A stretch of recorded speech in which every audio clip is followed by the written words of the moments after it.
இன்றைக்கி என்ன சமைக்கிறேன்ற யோசனையே நமக்கு கிடையாது. ஏன்னா நம்ம நேற்று மீன் வாங்கியிருந்தோம் இல்லையா, மாவுளா மீன் 1/2 kg அளவுக்கு வாங்கியிருந்தேன்.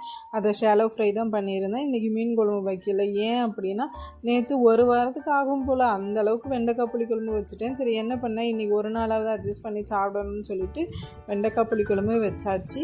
ஒயிட் ரைஸ் வச்சுட்டு மீனை ஷாலோ ஃப்ரை பண்ணிவிட்டு வெண்டைக்காய் புளிக்குழம்பு வச்சுட்டு இன்றைக்கி லஞ்சுக்கும் பிரேக்ஃபாஸ்ட்டுக்கும் சேர்த்தே சமைச்சி வச்சுட்டேன்.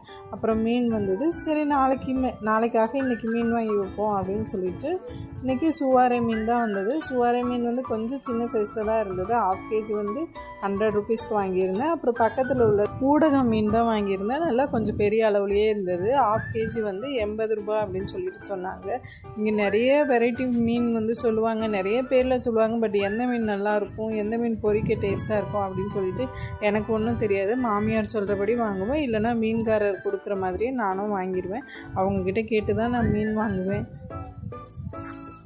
வீடியோ பிடிச்சிருந்தால் லைக் பண்ணுங்கள், மறக்காமல் சப்ஸ்கிரைப் பண்ணுங்கள். மறுபடியும் ஒரு இன்ட்ரெஸ்டிங்கான வீடியோவில் சந்திப்போம். Tata, bye bye.